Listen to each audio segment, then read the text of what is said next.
Alright YouTube, what's up? I thought I messed up yesterday.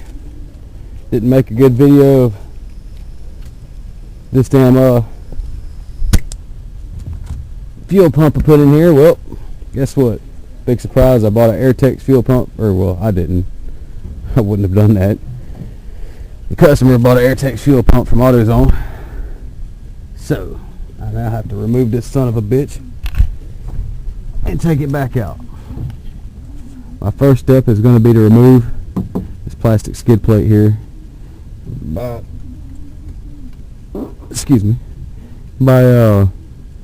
removing these 13mm, well, using a 13mm, removing these bolts. I'm using my air ratchet to take these out, the front and backs, to 3 front, 2 across the back there.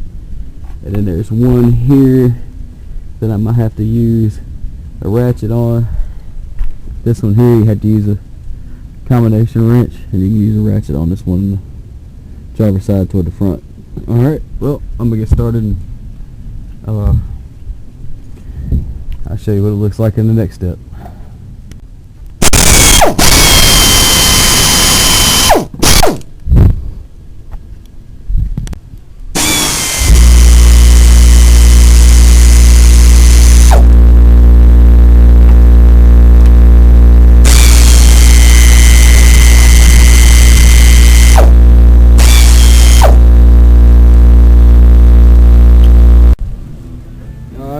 Next step, take the 3 7mm bolts out that hold the filler neck in to make room to drop the tank.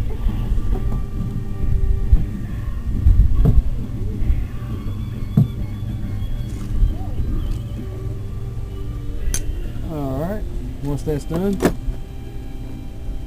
with your 18mm socket and a wrench, I'm using an Impact 1/2" drive and a cheap 18mm combination wrench. Crawl into the vehicle and take the straps loose. I'm starting on the inside,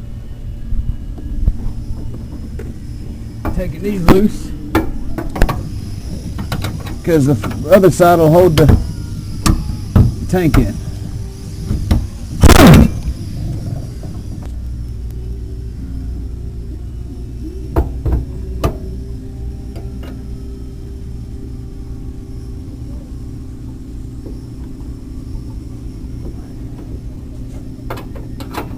Up.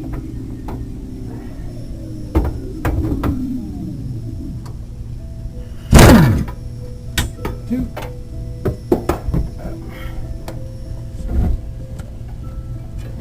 Alright. And if you leave these front ones tight, you're going to come down here and see. If you leave these 2 back ones tight, you won't even have to worry about the tank dropping the way it just did me until you get out from under it.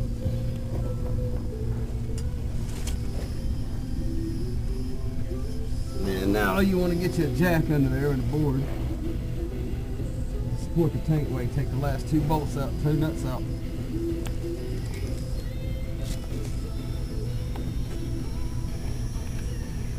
Alright, you show how the jack supported. Got a board to keep it from puncturing a hole in the tank. Take these last 2 nuts off of these straps. Straps will fall. They'll be ready to lower your tank.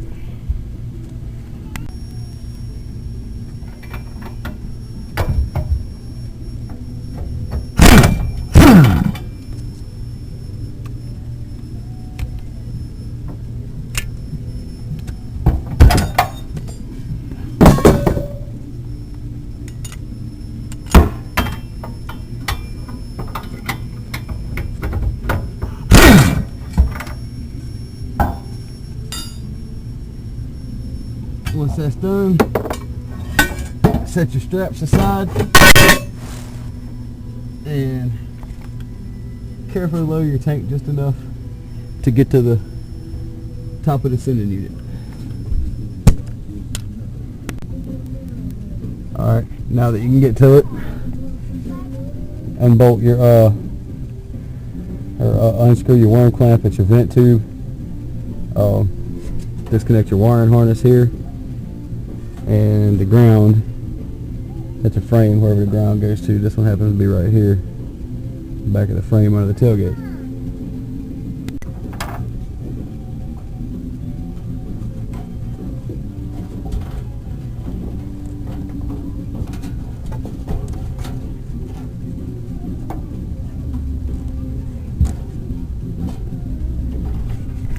.13mm bolt. Well, I didn't get on video, but you have to take out your return line from the motor to the pump, and or your pressure returning your vent off of the top of the sending unit. Once you do that, you can remove your jack and take your tank out.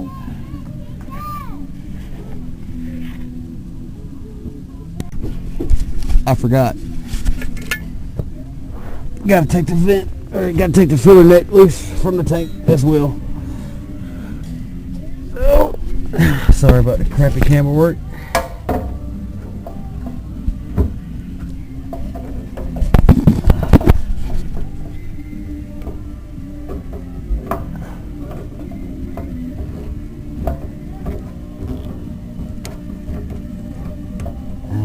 Get it loose.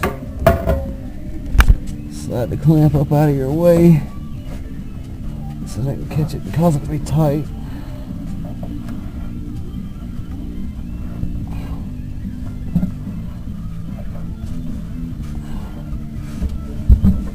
Oops, there you go again. And just work your hose off. Oh, there it went. Alright, take the jack out there. Assistant. Just take it out.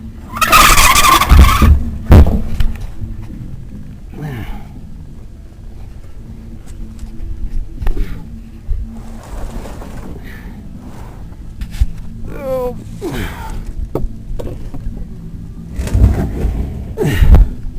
Here you go.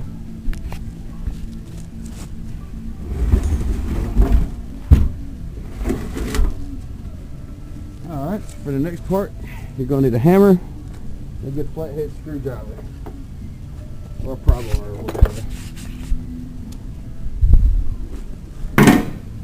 And see little raised edges around the retaining ring. Just hook your flathead or your pry bar or whatever into one and get a few good taps. Okay, the pry bar is a little too wide. I just took this one out yesterday, so it's not quite so bad, but I've seen some that were really boogered. Pain in the butt to get off.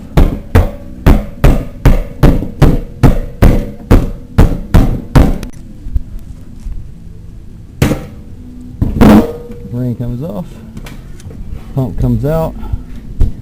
Be careful to wiggle it and work it around all the important components, especially on a metal one like this, because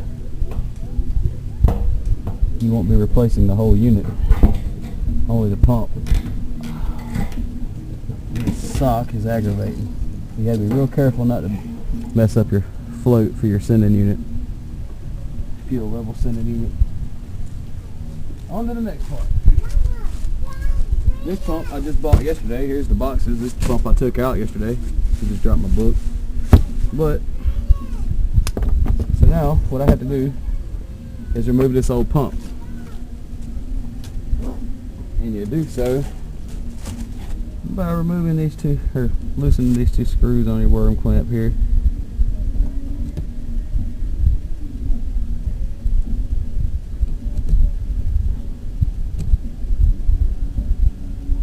And slide this piece of fuel hose up the way there. Should I get your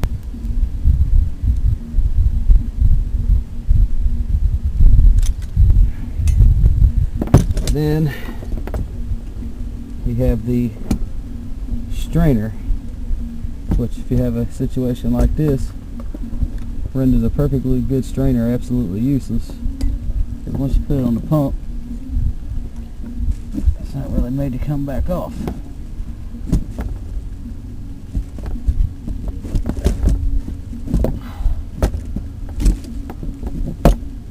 I managed to get that one off.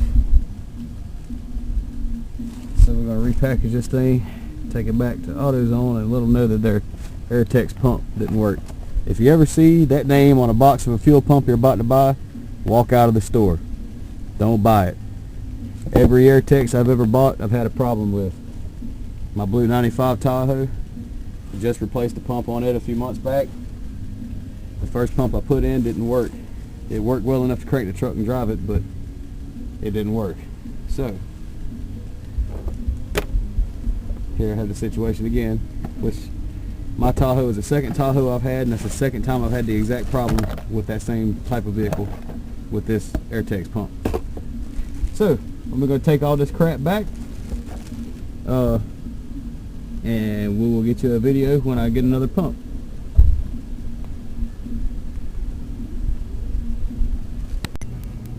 Alright YouTube, we're back. Got a new pump.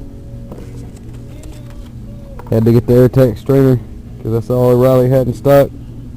I said the hell with AutoZone. Driven to Raleigh to the O'Reilly. We got a Delphi pump. Actually cost the same as the Airtex did from Advanced Auto Parts. Came with all kind of goodies that the Airtex didn't. Just a pump.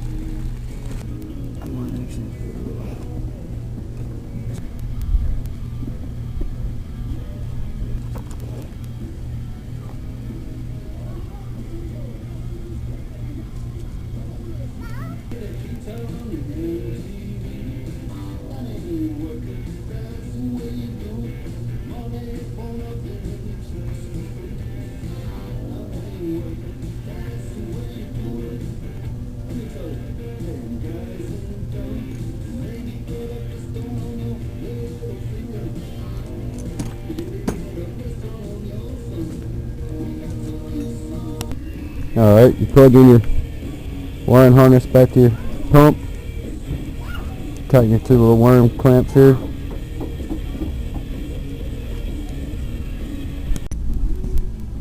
Alright, then next step would be to reinsert your pump module into the tank, making sure that, let's see here and here you have the little tabs put where they go.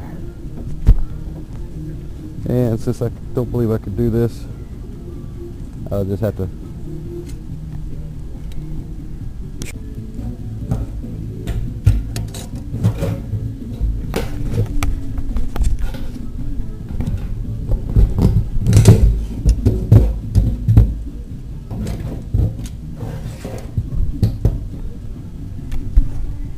alright. Gotta get the seal in the correct spot.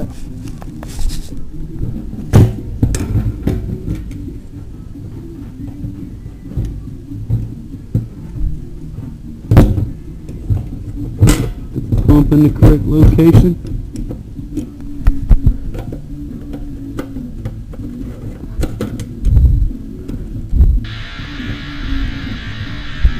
And tap the ring back into place.